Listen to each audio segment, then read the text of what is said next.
අයිබෝන් කියල පිළිගන්නවා ව්‍යවසායකත්ත දැනුම හොයාගෙන එස්සෙල් මනි කලබ් එක වෙත ආපු ඔගොල්ලො හැමෝම. ඉතින් පළවෙනි වීඩියෝ එකේදි කතා කළේ කොට්ටම්බා කොළවල තියෙන විශේෂත්වය නැත්තම් කොට්ටම්බා කොළ ඇයි මෙච්චර වැදගත් වෙන්නේ වගේ මෙච්චර මුදලකට අලවි වෙන්නේ ඇයි කියන එක සම්බන්ධව කතා කළා.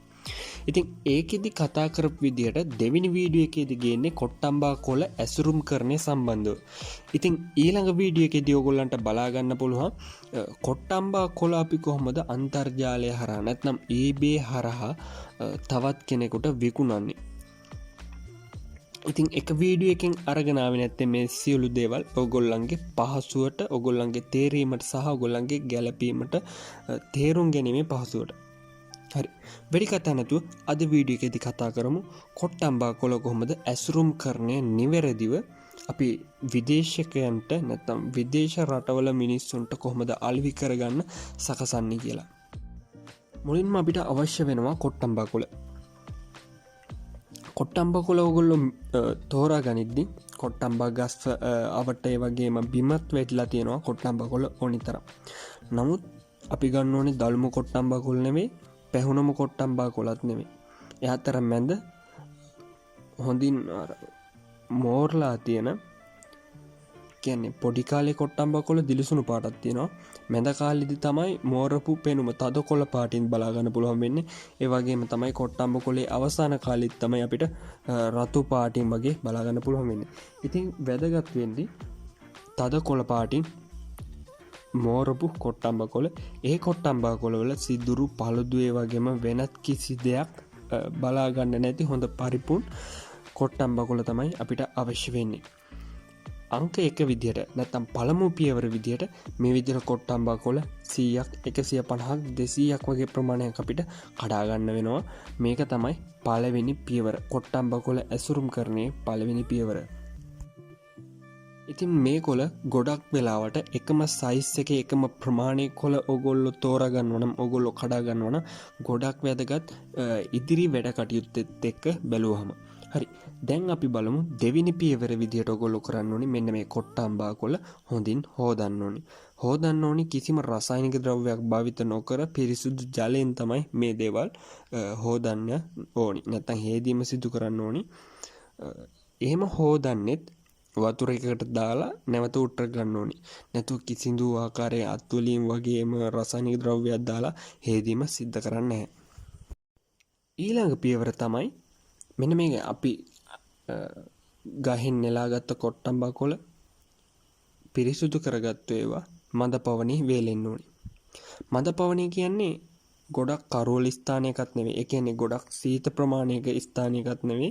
ගොඩක් උෂ්ණත්වයේ තියෙන එලිමහනේ සූර්යාලෝකයෙන් වේලන ක්‍රමයක් නෙවෙයි. මද පවණේ වේලනවා කියන්නේ සාමාන්‍ය පරිසර තත්ත්වයක. ඒ කියන්නේ අපි කියමුකෝ ගෙදර ගත්තොත් ගේ ඇතුළ ගොඩක් කරෝලයි නම් එළිය ගොඩක් එළියයි නම් ඒ කියන්නේ ගේ ඇතුලෙන් බාහිර කොටස ගොඩක් හිරු එළියට නිරාවරණය වෙනවනම් අපිට පුළුවන් ගෙදර පැසේජ් එකක් වගේ තියෙන ස්ථානයක මේක වේලා ගැනීම සිද්ධ කරන්න. මේ වේලා ගැනීම සිදු කරද්දී අපිට කරන්න පුළුවන් කොට්ටම්බා කොළ 20ක් වගේ එකතු කරලා ඒ 20ට උඩින් යම්කිසි බරක් තියන්න. නැතිනම් ඕගොල්ලන්ට පුළුවන් කාඩ්බෝඩ් තීරුවක් තියලා ඒක යටින් කොට්ටම්බා කොළ 20 අතුරුණුවක් විදිහට තියලා ඒකට උඩින් බරක් යොදන්න. යටම තියෙන්නේ කොට්ටම්බා කොළ, ඊට උඩින් කාඩ්බෝඩ් එක, ඊට උඩින් යම්කිසි බරක් තියන්න. මේ විදිහට දින 7ක් 8ක් අතර ප්‍රමාණයක් තියන්න ඕනේ. වැදගත් වෙන්නේ මෙන්න මේ කොට්ටම්බා කොළවල වතුර ගතිය අයින් කරන එක මිසක් මේ කොට්ටම්බා කොළ සම්පූර්ණම පපඩම් වගේ කර ගාන ප්‍රමාණයට වේලා ගන්න එක නෙවෙයි. හරි. අපි බලමු ඊළඟ පියවර. මේ විදිහට ඔයගොල්ලෝ දින 7කට විතර පස්සේ බැලුවහම ඔයගොල්ලන්ට බලා ගන්න පුළුවන් කොට්ටම්බා කොළ වල යම්කිසි තීරු පෑදිලා තියෙනවා. ඒ වගේම තමයි පෙලක් කොළ හැකිලිලා තියෙනවා. ඒ වගේම රෆ් ගතියක් තමයි බලා ගන්න පුළුවන් වෙන්නේ. මේ විදිහට අපි ඩ්‍රොප් shipping හරහා නැත්නම් eBay හරහා යවද්දී මේකේ බර ප්‍රමාණය වැඩි වෙලා අපිට තව ටැක්ස් එක වැඩි වෙනවා. නැත්නම් තැපැල් කරද්දී බරමයිද්දින් අපිට යම්කිසි බර වැඩිවීමකදී මුදල් අපිට පෝස්ට් ගාස්තු විදිහට නැත්නම් තැපැල් ගාස්තු විදිහට යොදන්න ඕනි මුදල් වැඩි වෙනවා. ඉතින් ඒක අඩු කරගන්නත් මේකේ ගුණාත්මක බව ඒ වගේම පෙනුම වැඩි කරගන්නත් අපිට පුළුවන් අයන් එකකින් අයන් කරන්න. ඒ අයන් එකකින් අයන් කරද්දී කොලේ දෙපැත්තම අයන් කරන්නේ ප්‍රධාන නැත්නම් උඩ පැත්ත විතරයි අයන් කිරීමක් සිද්ධ කරන්න ඕනි. ඒ කරන්නේත් කොට්ටම්බ කොලේ තියලා ඊට උඩින් රෙදි කෑල්ලක් තියලා ඒ රෙදි කෑල්ල තමයි අයන් කරන්න ඕනි.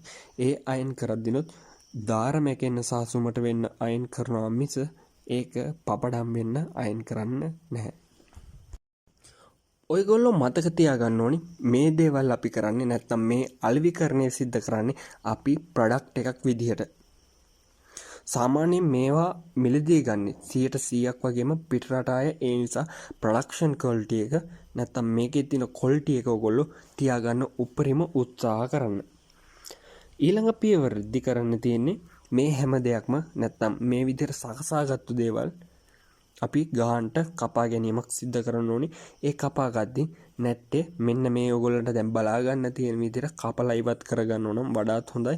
මොකද මේ නැට්ට අනවශ්‍ය කොටසක්. ඒකට අපිට යම්කිසි වැඩි මුදලක් නැත්නම් වැඩි බරක් එකතු වෙන නිසා තැපැල් ගාස්තු වශයෙන් වෙන වැඩි මුදලක් අපිට එකතු වෙනවා. ඒ වගේම තමයි ගන්න කෙනෙකුටත් මේකේ නැට්ටට යම්කිසි මුදලක් යන නිසා කියන්නේ මේක අනවශ්‍ය කොටසක් නිසා ඒකෙත් ගැනීමේ සහ නොගැනීමේ හැකියාවක් තියෙනවා. ඒ නිසා වැදගත් නැට්ට කපලා යවන එක.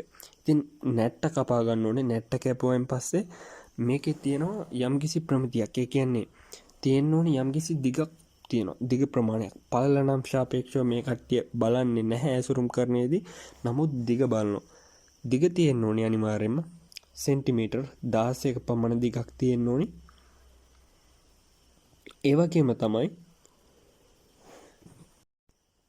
මේ විදිහට කපා ගන්න කොට්ටම්බ කොළ හැම එකක්ම එකම සයිස් එකෙන් තියෙන්න ඕනේ. ඒ කියන්නේ 16යි නම් 16 ප්‍රමාණය.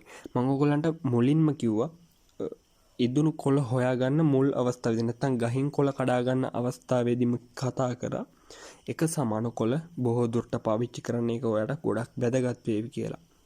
ඉතින් ඔයාලට පුළුවන් යම්කිසි ප්‍රේම් එකක් මේකේ මේ දිග තමයි සෙන්ටිමීටර් 16 කියලා කලින්ම මැනගෙන ඉතින් මේ හා සමානම ප්‍රේම් එකක් හදාගන්න. ඒ ප්‍රේම් එකේ ගානට මේ කොළ කපා ගන්න ඕනේ. හරි. අපි බලමු ඊළඟ පියවර කොහොමද කරන්න කියලා. ඉතින් ඕනෙම දෙයක ඕනෙම නිෂ්පාදනයක ප්‍රධාන වශයෙන්ම බලන්නේ බාහිර පෙනුම. ඔයගොල්ලන්ටත් පුළුවන් මේකේ බාහිර පෙනුම ගන්න නැත්නම් ගැනුම් කරුවෙක් ආකර්ෂණය වෙන විදිහට හදන්න. සාමාන්‍ය අපිට වැඩි මුදලක්, ඒ කියන්නේ කොට්ටම්බා කොළ ගත්තොත් අන්තර්ජාලය හරහා විකිනෙන කොට්ටම්බා කොළ ගත්තොත් මේ නිෂ්පාදනත් එක්ක අපි දාන නිෂ්පාදන කර්තකර තරඟ කරන්න නම් මුලින්ම වැදගත් වෙන්නේ ඇසුරුම් කරන. ඒ වගේම ඇසුරුමේ තියෙන බාහිර පෙනුම. ඉතින් වැදගත් වෙන්නේ තියෙන අනෙක් නිෂ්පාදන සමග ඔයාගේ නිෂ්පාදනයට තරඟ කරන්න පුළුවන් හැකියාව. ඒක තමයි ප්‍රොඩක්ෂන් ක්වොලිටි එක කියන්නේ. මෙන්න මේ ප්‍රොඩක්ෂන් ක්වොලිටි එක ගුණාත්මක බවින් තියාගන්න ඕනේ. ඒ තියාගන්න විදිය මම දැන් ඔයගොල්ලන්ට කියලා දෙන්න. වෙනස් දෙයක් කරන්න මම දැන් ඔයගොල්ලන්ට කියලා දෙන්න. හරි. දැන් ඔයගොල්ලෝ කරන්න ඕනේ මේ විදිහට කොට්ටම්බා කොළ අරගෙන සෙන්ටිමීටර 17ට වඩා වැඩි විදිහට මේ කොට්ටම්බ කොළ ඇසුරුම් කරණය කරගන්න ඕනේ. ඔයගොල්ලන්ට වෙළඳපොළේදී මිලදී ගන්න පුළුවන් සාමාන්‍ය ඉටි කවර. කියන්නේ පොත් වලට දාන ඉටි කවර හා සමානම ගේජ් එක ගොඩක් අඩු ඉටි කවර ගන්න පුළුවන් ඇසුරුම් කරණයේදී. ඊට පස්සේ අපිට අවශ්‍ය වෙනවා සීල එකක්. ඉතින් මේ කොට්ටම්බ කොළ වල පළල ලොකුවට වැදගත් වෙන්නේ දිග තමයි සෙන්ටිමීටර් 17ට වඩා දිග තමයි ගොඩක්ම වැදගත් වෙන්නේ. කොට්ටම්බා කොළ වල සයිස් එක සෙන්ටිමීටර් 16 ඇසුරුම සෙන්ටිමීටර් 17ට වඩා වැඩි වෙන්න ඕනේ. මේක තමයි ප්‍රධාන වශයෙන්ම සැලකිලිමත් වෙන්න ඕනේ. මේ විදිහට ඉතින් අපිට පුළුවන් සීල් කරගන්න. ඊට පස්සේ ලේබල් කරන්නේ. මේක තමයි ඊළඟට වැදගත්ම දේ. ලේබල් කරන්නේදී තියෙන්න ඕනි මෙන්න මේ දේවල්. කැපී පෙනෙන්න තියෙන්න ඕනි ආකර්ෂණික නමක්. දැන් අපි කියමුකෝ කොට්ටම්බා කොළ වල තියෙන ඉංග්‍රීසි නේම් එක මේකෙදි කැපී පෙනෙන්න තියෙන්න ඕනේ අංක 1. ඊට පස්සේ ලෝගෝ එකක් තියෙන්න ඕනේ. ඔයාටම ආවේනික වෙච්ච ලෝගෝ එකක්. ඒ වගේම තමයි මේකෙදි රතු පාට කහ පාට වගේ ආකර්ශනීය පාට භාවිත කරනවා නම් ගොඩක් හොඳයි. මොකද ඔයගොල්ලෝ දන්නවා ඇති ගොඩක් ආකර්ශනීය පාට ගොඩක් නිෂ්පාදන වලට රතු පාට ගන්න ආකර්ශනීය බව වැඩි වෙන්න. මෙන්න මේ වගේ දේවල් තියෙනවා ව්‍යාපාරයක් කරද්දි සහ නව නිෂ්පාදනයක් කරද්දි සහ ව්‍යවසායකයෙක් වශයෙන් ඔයගොල්ලෝ දැනගද්දි ඉගෙන ගද්දි තියෙන්න ඕනේ ලෝගෝ එකක්. ඒ වගේම තමයි මේ කොළ සම්බන්ධව පොඩි විස්තරයක් තියෙන්න ඕනේ. සහ ප්‍රයෝජනවත් වෙන්නේ අපි කියමුකෝ මේවා ප්‍රයෝජනවත් වෙන්නේ 100%ක් මත්ස්‍යයන් සඳහා. ඉතින් මත්ස්‍යයන්ගේ ඡායාරූපයක් මේ ලෝගෝ එකට අනිවාර්යයෙන්ම තියෙන්න ඕනේ. නැත්නම් මේ ලේබල් එකේ තියෙන්න ඕනේ. ඒ වගේම මේ කොට්ටම්බා කොළ සම්බන්ධව යම්කිසි විස්තරයක් කවද්ද ඇසුරුම් කරන්නේ කලේ සහ මොන තත්ත්ව යටතේදී ඔයගොල්ලන්ට මේ ගැන වැඩිදුර විස්තර අවශ්‍ය නම් අනිවාර්යයෙන්ම පල්ලෙහෙන් නම්බර් එක දාන්න.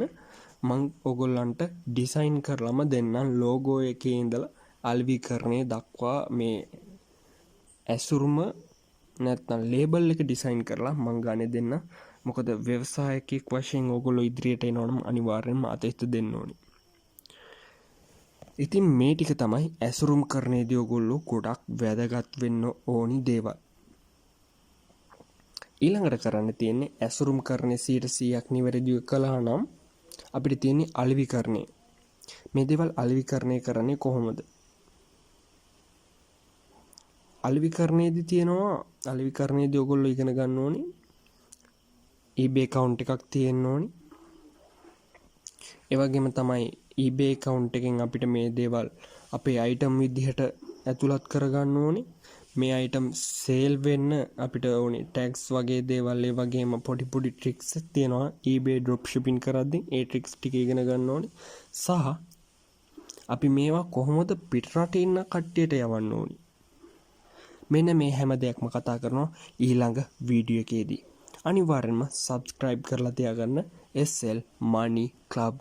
එහෙනම් හැමෝටම සුබ දවසක්. ව්‍යවසායකත්ව දෙනුවෙන් ඉදිරියට යන සමාජයක් උදෙසා.